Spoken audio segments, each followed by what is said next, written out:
Herzlich willkommen im Urlaub von Bettina und Rolf.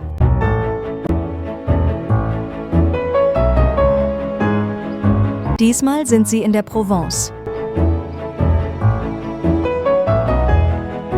Die beiden sind bald bereit. Oder etwa nicht?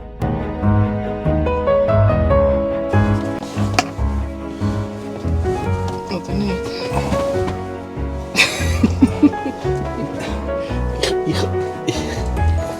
Der Rolf ist jetzt nicht drauf. Und wenigstens zum Meer rüber. Gell, ich gehe runter. Geh runter. Und zu Bettina. Wo ist Bettina? Und zu der Bettina. Hopp. Hallo. Und dort steht sie auf dem Strahl.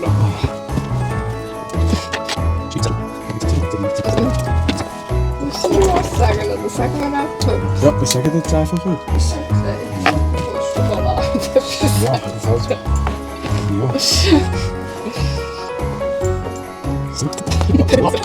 Wir haben die ganze Ferien nur Waffen drücken. Genau. Anfang September haben wir gestartet. Am 5. September sind wir Am gestartet. 5. September sind wir Am gestartet. 5. September am Abend nach dem Arbeiten. Ja. Und sind dann schon mal losgefahren, Richtung Genf gefahren und schon extrem im Stau gestanden, wie das immer so normal ist. Ja, immer wieder. Aber welcher normale Mensch geht am Freitag gegen einen Abend eigentlich auf die Autobahn? Wir sind dann bis südlich vom Neuenburger See gefahren, ein bisschen nach Payerne, zu einem Plätzchen, wo wir in der Vergangenheit schon mal waren und übernachtet haben, und zwar am Tour de la Molière. Ja, dort sind wir so beim Eindunkeln sind wir angekommen. Bei fast Vollmond. Bei fast Vollmond. Ja, und haben nachher eigentlich eine ruhige Nacht erlebt dort. Du warst nicht mehr da außer uns. Ja, wir sind alleine Und die gewesen. Einzigen. Der nächste Tag war heiß. Sind wir am Genfersee wieder relativ lange im Stau gestanden. Immer wieder. Hat sich recht hingezogen. Bis auf Genf. Über die Grenze. Und dann sind wir Richtung Süden gefahren. Richtung Annecy, Grenoble zuerst. Richtung Grenoble, aber nachher abzweigt, so dass wir eigentlich Richtung Rhônetal gefahren sind. Aber wir sind nicht am Rhônetal zuerst, sondern bei einem anderen Fluss, wo ich jetzt gerade den Namen nicht mehr weiss. Aber Bettina kann ja nachschauen. Wie der Fluss heisst. Der Fluss Isère. Isère. Bei der Isère sind wir in der Nähe. Und haben uns dort so ein Plätzchen am Hang ausgesucht, oder oberhalb von einem Ort namens Ostin, wo wir dann auch eigentlich einfach auf so einem Platz übernachtet haben. Mitten im Dorf eigentlich, oder in einem Dorfteil. Dort haben wir einen schönen Morgenspaziergang können machen nachher.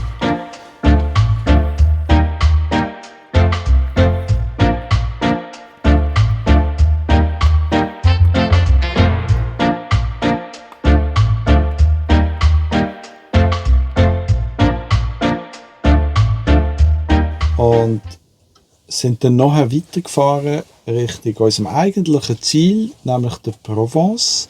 Das Wetter ist super, die Sonne scheint, blauer Himmel, es ist sehr warm. Die letzten 2 Nächte sind angenehm, fast kühl gewesen, würde ich sagen. Einmal unter 10 Grad, letzte Nacht irgendwie etwa 14 Grad, was es recht angenehm gemacht hat zum Schlafen.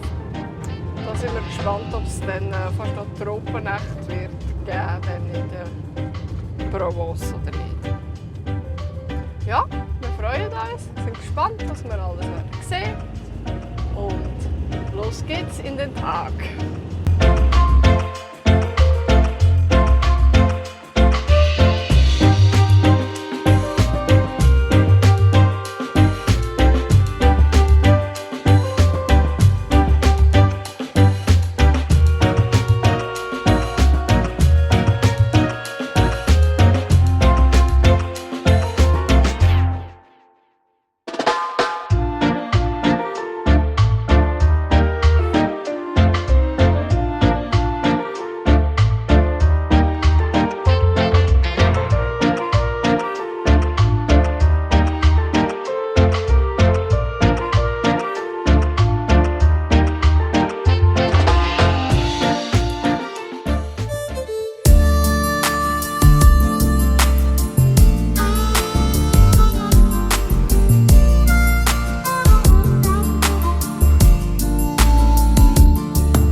zuerst in einem Ort namens Nyon. Ja, hat einen sehr schönen Bon Roman. Genau, Eine alte Steinbrücke eine alte Steinbrücke. über einen Fluss. Ich mag mich gar nicht mehr an das Nyon erinnern, wirklich. Wir haben aufs Camping wollen. Das Camping hat ein Goblin-Schild Genau. vorne dran gehabt. Dann haben wir den Müller gezeigt mit dem Camping. Ah, Er hat noch. gesagt, vor ihm einchecken. Bettina hat noch den Schuh verloren. Ja, genau. Und dann sind wir jetzt Wir sind nachher in der auf Nähe dem vom Stellplatz. Dorfzentrum hat es einen Stellplatz gehabt, wo wir nachher reingegangen sind. Und dann haben wir dort dann haben wir zuerst gemerkt, dass Bettina den Schuh verloren hat. Und dann sind wir eigentlich einmal quer durchs Dörfli auf die andere Seite beim weit außerhalb liegenden Camping ihre eine Trekking-Schuhe wieder aus dem Müllcontainer, der inzwischen in den Müllcontainer reingeflogen ist, raussuchen und haben den nachher wieder gehabt. Ja, weil es ist ja das einzige Paar Schuhe, die eben Bettina mitgenommen hat. Und darum ist es schon noch... Immer nehme ich nicht viel mit, wenn wir in die Ferien gehen. Nein, immer viel zu Sehr wenig. bescheiden, ja. Viel zu wenig. Und ich kaufe nie etwas. Genau, das sowieso nicht. Ja, Ja. Es war sehr heiß in Nyon. Schon richtig... Ja. eigentlich war es immer heiß gewesen, in der Provence. Ja. Nonstop. Ja, es ist nonstop. Ja, zwischendurch mal. Ziemlich heiß. Einmal hat es Ein geregnet. bisschen weniger, aber ja, Ja. meistens ist es heiß. Und am Montag sind wir zum ersten richtigen Ziel, sage ich jetzt mal, in der Provence angekommen, in Ile-sur-la-Sorgue. Das ist ein recht ein herziger Ort, wo ganz viele alte Wasserräder aus Holz hat, an der Sorgue. Es ist wirklich so ein Kanal, ja, so ganz viele verschiedene Kanäle eigentlich. So fast ein bisschen wie ein Kleinvenedig, natürlich mit weniger Kanälen. Und eben dann schöne Holzräder und ja, ist ein sehr kann man schon sagen, ein Touristenort. Es hat ganz viele Restaurants. Und ganz viele Antiquitäten, respektive so Brocante-Läden. Ja, Anscheinend, was am zweitmeisten oder zweitgrößte nach Paris, oder? nach Paris im Stadtteil Saint-Ouen, genau, die zweitgrößte anscheinend. Auswahl. hat's. Ja, dort sind wir 7 Nächte geblieben.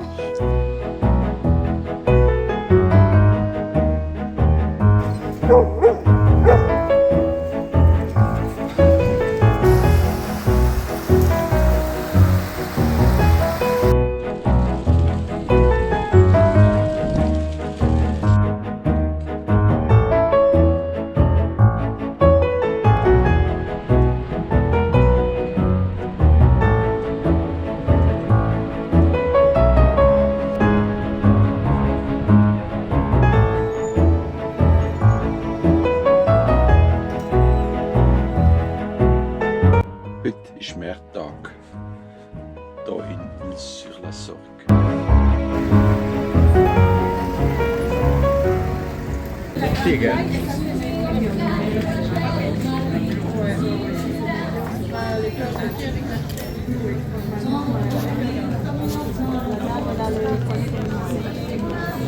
Es war eigentlich immer warm und sehr sonnig. Und als es dann mal regnen haben wir dann dafür umso mehr ist es dann wirklich dreckig geworden, weil das Wasser gar nicht richtig hat können auf dem Platz bei uns ablaufen. Und es nachher alles voll war mit Pfotendreck. Was ja kein Wunder ist. Ja. Wir haben uns vorgenommen, dass wir das Hauptmerk setzen in der Provence auf das Gebiet vom Luberon. Das ist so quasi südlich vom Mont Ventoux-Gebiet. Eigentlich ist es eine Art wie ein Tal mit Bergen auf der Seite, wo man eigentlich kann sich bewegen. Nicht so ein riesiges Gebiet und wir haben uns bewusst ein bisschen auf etwas beschränkt und sind dann dort vor allem nachher gewesen. Mit Ile-sur-la-Sorgue sind wir eigentlich am Anfang gewesen, oder am westlichen Teil von dem, oder am westlichen Anfang von dem ganzen Gebiet. Ja, ist ein schöner Ort. Ist ein schöner Ort, das Île-sur-la-Sorgue. Überraschend touristisch noch für die Jahreszeit, hat es mich gedacht. Also viele Touristen noch. Ja, auch das Camping, wo wir waren, ist eigentlich jeden Immer Tag voll ausgebucht gewesen. Ja, dort sind wir eigentlich viel gelaufen, immer wieder in den Ort und Camping wieder ist zurück. ein bisschen außerhalb. Das Camping war ein bisschen außerhalb. Zum Laufen gewesen. Und ja, und insofern sind wir dort schon auf unsere Schritte gekommen. Ja. Wo es dann, auf jeden Fall sind wir nach dem Ort weiter gefahren, nachdem wir unsere Bücher gelesen haben und Alle Restaurants ausprobiert, alle tiefenentspannt Läden leer gewesen geshoppt, alle Märkte abgeklappert. wir haben eigentlich am Sonntag gedacht, ja, jetzt sind eh nicht alle Läden offen, jetzt wird es gemütlich sein, wir gehen dann essen. Ja. Und dann haben wir gemerkt, dass dort ein Markt ist, wo wir gar nicht gewusst haben, dass der Markt ist. Und der Markt war eigentlich noch viel grösser als am Markttag. Ja. Und alle Restaurants waren vollgestopft gewesen, und wir haben eigentlich keine Chance mehr gehabt, irgendetwas zu haben. Der Keller spielt sich aber aktuell als unser Flügerbekämpfer betätigen. Das hilft auch recht viel, indem dass er recht guagelige Aufnahmen produziert. Der Kelusch ist der, der keine Flüge fangen kann, im Unterschied zum Rolf und mir. Wir können. Ja. Kelusch kann es nicht, aber er versucht es recht. Er versucht Mit einer gewissen Hartnäckigkeit. Er ist halt eigentlich sein Charakterzug als Bibel. Jawohl. Genau. Gut, nach 7 Nächten in Île-sur-la-Sorgue sind wir dann noch weitergefahren und sind zuerst zur Quelle von der Sorgue. Bonjour. Ja. Wir sind hier in Fontaine de Vaucluse. Hier in der Nähe ist die Quelle von der Sorgue. Die wollten wir vorher anschauen, aber die ist gesperrt wegen Steinbruchgefahr. Ja. Aber es ist auch wirklich mega steil dort. Die Quelle kommt irgendwie aus dem Boden und wir würden gerne noch zeigen, wie das hätte sollen aussehen. Das ist wie eigentlich so, das sieht sehr schön aus, aber wegen Steinschlaggefahr ist es abgesperrt gewesen, sodass man gar nicht der letzte Teil, sodass man gar nicht hinterher hätte können gehen. Ja. Und was aber wirklich noch spannend ist, das Wasser ist noch weiter vorne sehr, also das Bachbett sieht eigentlich sehr grün aus, so dass es aussieht, wie wenn das Wasser komplett grün wäre. Ja, kann man mehr Pflanzen. Hat sehr schön ausgesehen. Schuld. Ja, vermutlich, ja. Weil, das haben wir eigentlich auch gemerkt in Île-sur-la-Sorgue, wo ja der Fluss nachher hingeht. Das Wasser ist kalt. Also es ist eigentlich nie so mehr als 14 Grad, würde ich so schätzen. Und darum ist es auch sehr sauber und rein und klar und ist eigentlich gar nicht dreckig. Und das ist eigentlich noch recht schön, wie das aussieht. Und man sieht dann so schön alle Pflanzen, die im Wasser sind, sieht man glasklar. Und auch die Fische, die es hat. Ja. Genau, von dort sind wir nachher weiter. Sind wir noch durch Gordes gefahren. Das ist einer der bekanntesten Orte. Sicher auch einer der schönsten Orte, würde ich jetzt mal sagen, in diesem Luberon-Gebiet, weil es so ein schöner Hang gebaut ist. All die Häuser, ja, ein sehr schönes Fotosujet. Wir haben nicht gehalten, wir sind dort durchgefahren, es ist uns zu vollgestopft und touristisch gesehen und auch zu heiß von der Zeit her, also am Nachmittag. Somit soll es das näher anschauen. Ja, wirklich auch dort recht von Touristen überlaufen, noch so in der doch eher Nebensaison, würde ich jetzt sagen, noch überraschend gewesen. Aber schön, ja, zum Fotografieren.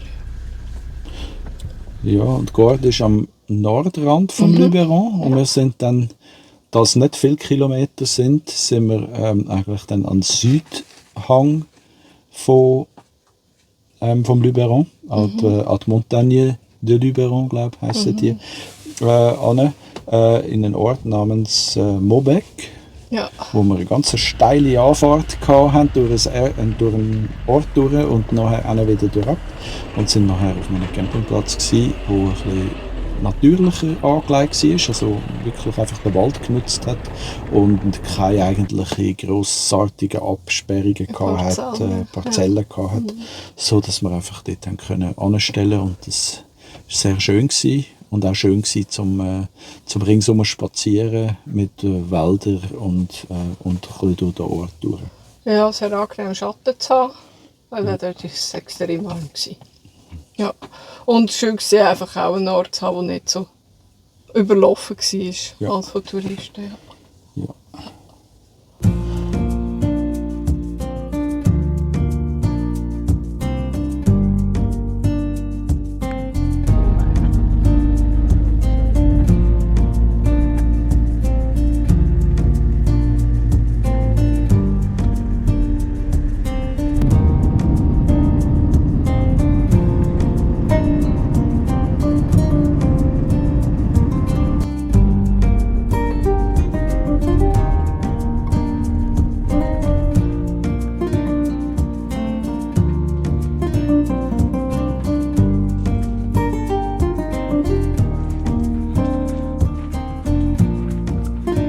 Wir sind unterwegs in Opeth-le-Vieux. Das ist so ein bisschen aus der Zeit gefallenes altes Dorf. Wirkt ein bisschen wie ein Wallenberg irgendwo.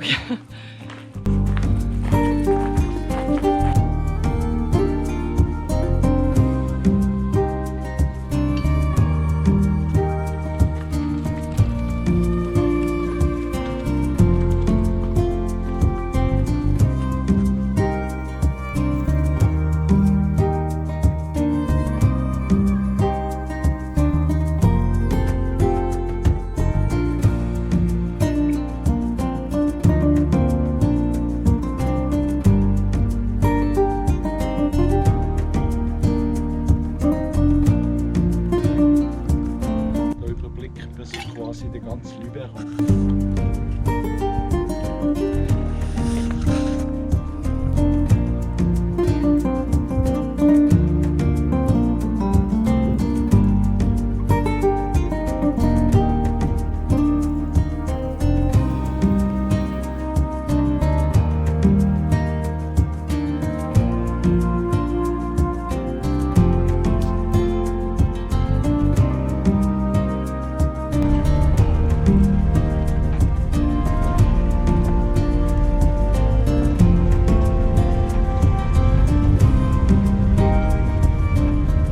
Ja, als nächstes sind wir kurz aus der Provence raus, fast, würde ich sagen. Obwohl Also in der Provence sind wir immer noch gewesen, Provence, ja.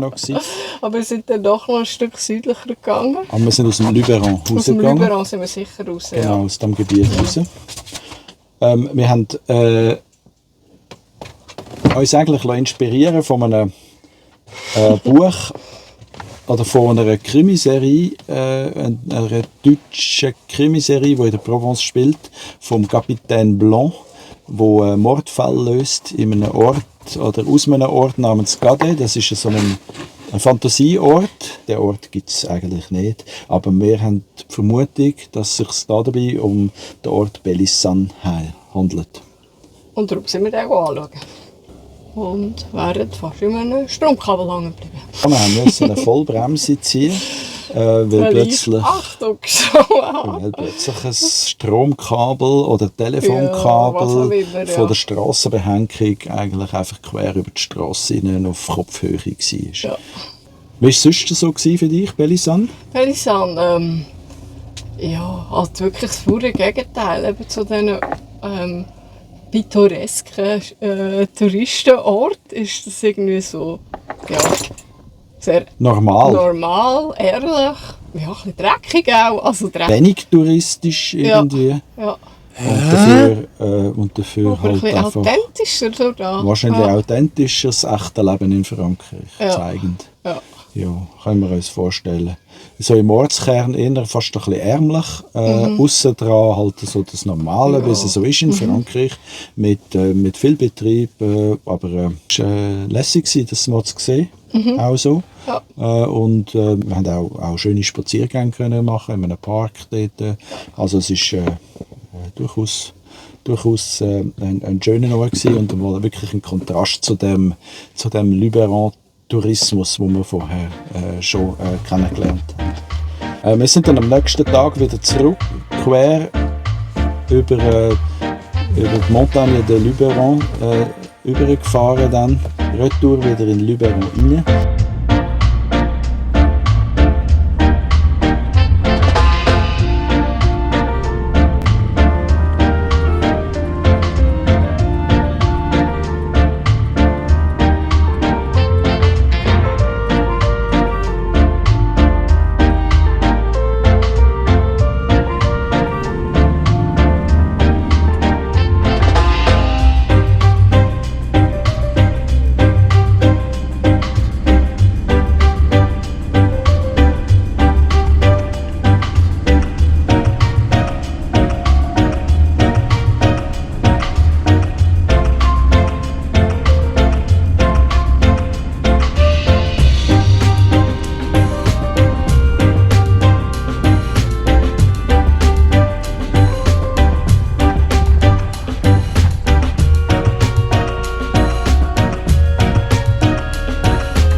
Und wir sind noch auf Roussillon. Ah, stimmt, Roussillon. Roussillon ist bekannt für so Felsformationen. So ein bisschen Grand Canyon in klein, aber mega eindrücklich. Und es war cool, man hat mit dem Hund, weil es halt draussen ist, mit dem Hund da durchlaufen. Es war schön im Schatten und ja, mir hat es so gefallen, es war wirklich noch eindrücklich. Dort hat es den Sentier d'Ocre, oder? Hat er geheißen? Also der Ocre-Spaziergehweg oder so. Ja, wo man halt durchwandern konnte. Wir hatten irgendwie etwa eine Stunde oder so, haben wir gehabt, glaube ich, Grössenordnung. Und haben dort viel mitnehmen von diesen schönen Formationen, von den verschiedenen Ockertönen, wo dort das Ganze.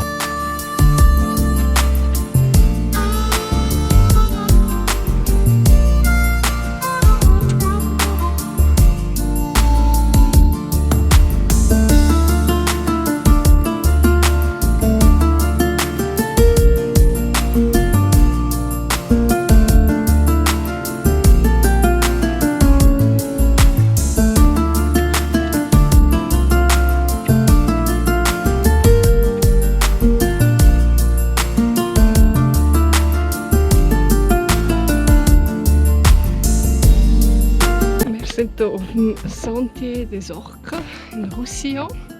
Mega eindrücklich mit diesen ockerroten Stein-Sandformationen. Wir haben daher auch noch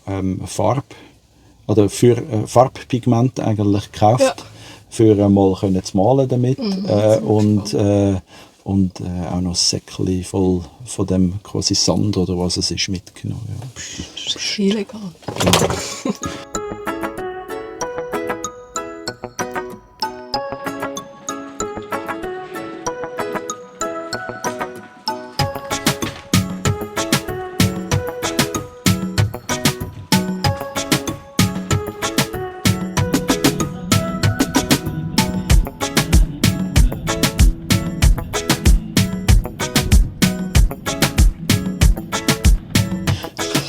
Ja. Und nachher sind wir ab,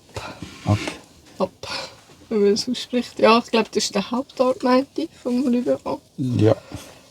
Dort weiss ich jetzt gerade im Moment nicht mehr genau, wie das dort war. Der Stellplatz ist relativ außerhalb an so einem Badesee. An einem Badesee künstlich sind wir angelegten Wasserspeicher, Badesee, was auch immer, ja.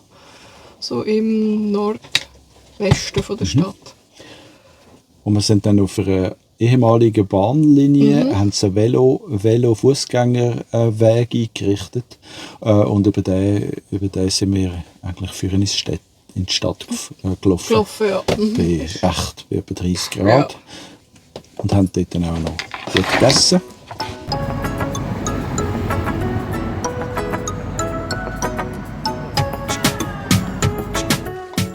Wir sind noch eine Burgerruine anschauen in Saint-Saturin-les-Abt. Das ist im Norden vom Ort. Ja. Und ist so auf einem Bergkamm, so eine Burgruine und eine Art Kloster. Ja, ein kleines Kirche.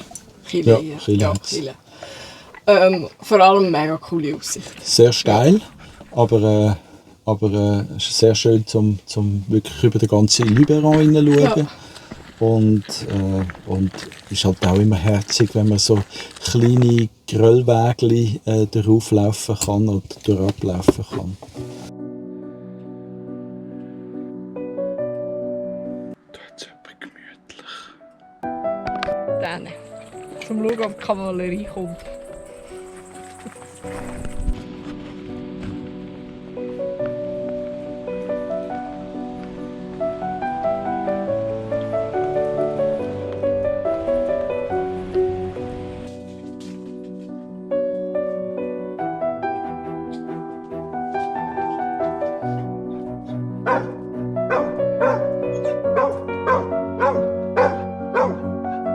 Wir haben uns einen Übernachtungsplatz gesucht, wo wir einfach ein bisschen näher Richtung östlichem Ende vom Luberon gekommen sind.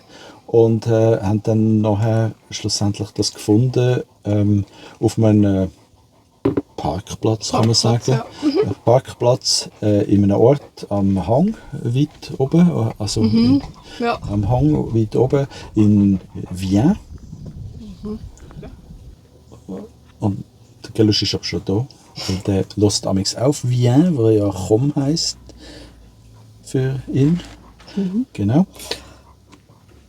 Ja, das war ein herziger Ort. Ja. Wir haben dort noch ein paar Spaziergänge gemacht. Ja. Sind noch hat noch so einen kleinen, wie sagt man, einen Proxy-Markt, oder heisst ja, die, glaube ich?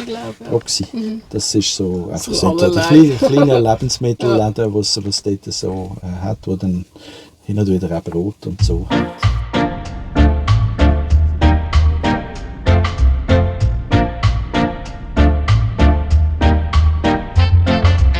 Nachher ist eigentlich mit Manosque, ist unsere letzte Station dann noch im Luberon. Dort waren wir auf einem Camping, nochmal 2 Nächte.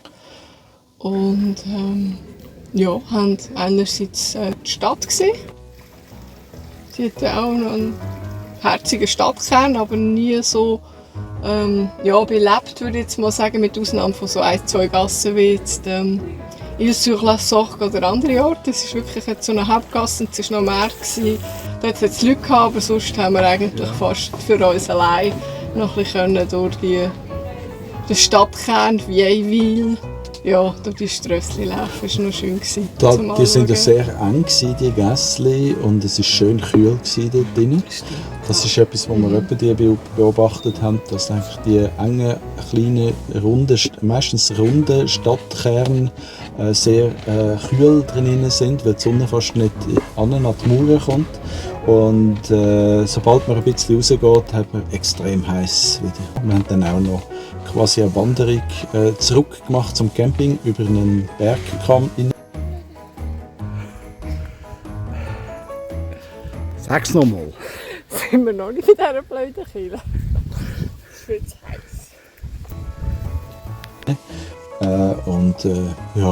Wir sind dann froh gewesen, als wir wieder im Camping waren und haben mal können, ganz viel trinken. Und ich bin noch den Pool abchecken. Ich hatte einen Pool dort, für den Camping. Und das war mein erster Salzwasserpool. Ich habe sonst eigentlich nur Chlorpool gekannt.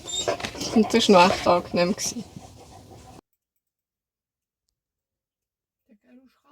Und von Manos sehen wir nachher Richtung Norden. und sind dann an einem Ort. Namens Sisteron. Ja, das war, glaube ich, der letzte Ort in der Provence für uns. Das Wird auch so als Pforte zur Provence beschrieben. Nein, das ist hopp. Wir schneiden das im Fall sonst nicht raus und stellen ins Internet so, gell? Kann man ein Schild zu verschenken drüber tun? aber. Los!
Dort haben wir uns noch eine Pizza aus dem Automat gezogen.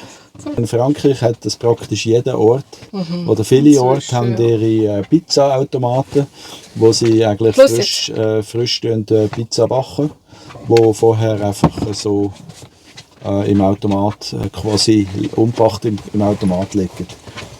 Ja, Sisteron, genau. Und Mit der Zitadelle auf dem Hügel, wo wir auch noch einen schönen Ausblick haben. Ja. Ja. Und nachher hat das Wetter gekehrt.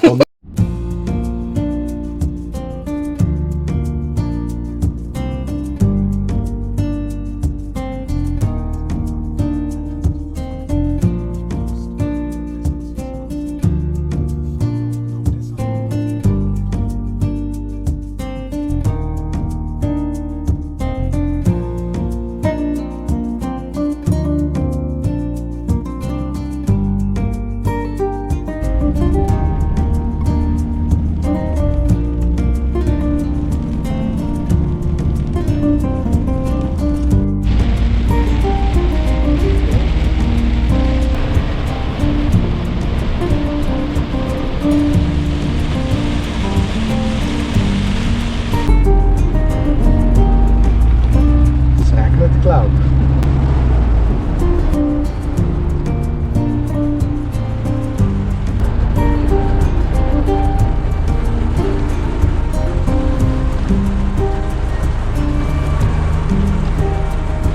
Wir hatten dann richtig Grenoble gehabt und haben aber noch vor Grenoble, etwa 50 Minuten vor Grenoble, haben wir gehalten und haben dort auch auf einem Parkplatz beim Gemeindesaal oder wie der heisst, ja, Salle des Fêtes, im Festsaal, haben wir dort angehalten und es hat dann auch wirklich extrem viel fest regnen. Ja. Und ja, so hat es eigentlich die ganze Nacht durchgeregnet. Der Ort Glel wäre eigentlich noch ganz herzig, ein kleiner Ort mit ein bisschen mehr als 500 Einwohnern haben wir herausgefunden, aber ist so recht schon in den Bergen inne. Und es hat dort dann auch einen Berg, wo so aussehen soll, so quasi wie ein Rechteck vorne gesehen, betrachtet, so eine Felsformation wie ein Rechteck, wo wir leider nicht haben können sehen, weil es halt so wolkenverhangen war und so fest geregnet hat Neblig und alles. und neblig war. Ja, ist ein Grund, wieder einmal zu gehen. Irgendwann, vielleicht. Oder am nächsten Tag sind wir weiter. Und zwar sind wir dann nach Grenoble gekommen. Gemäss Bettina ist das die grösste Stadt in den Alpen. Die grösste Stadt in den Alpen. Also am Alpenkamm. Oder am Alpenkamm. Ja. Mit, glaube ich, viel Industrie, so wie es aussieht. Ja. Aber ja, da befinden wir uns jetzt. Da sind wir auf dem Camping.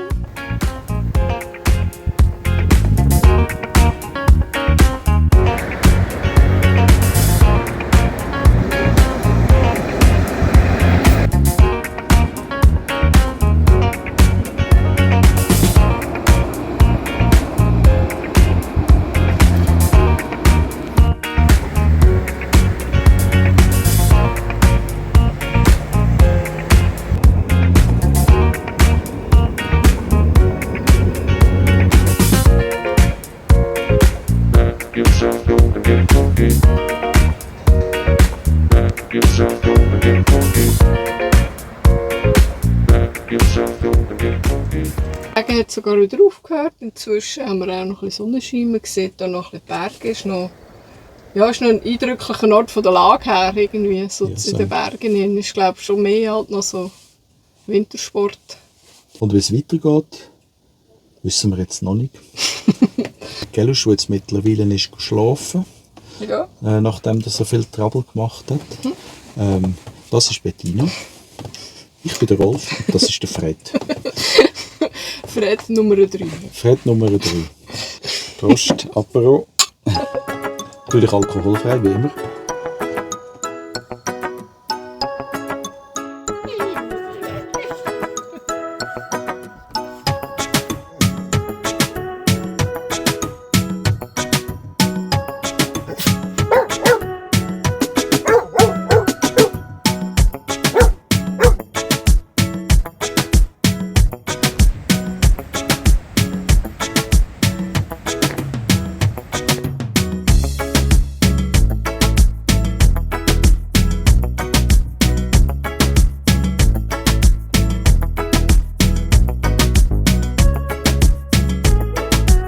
Das war's fast.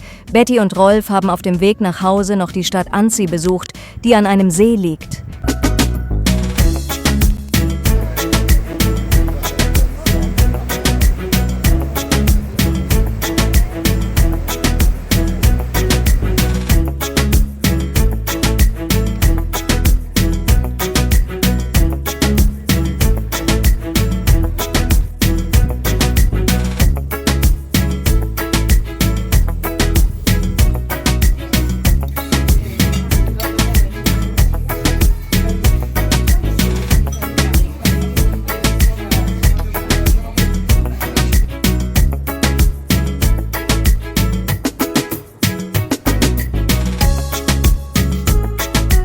Ich habe heute Omnia, wo mir der Ralf, ich glaube, auf den vorletzten Geburtstag geschenkt hat. Das erste Mal ausprobiert. An unserem zweitletzten Tag. Und es hat einen Mandelkuchen gegeben. Und er ist sehr fein geworden.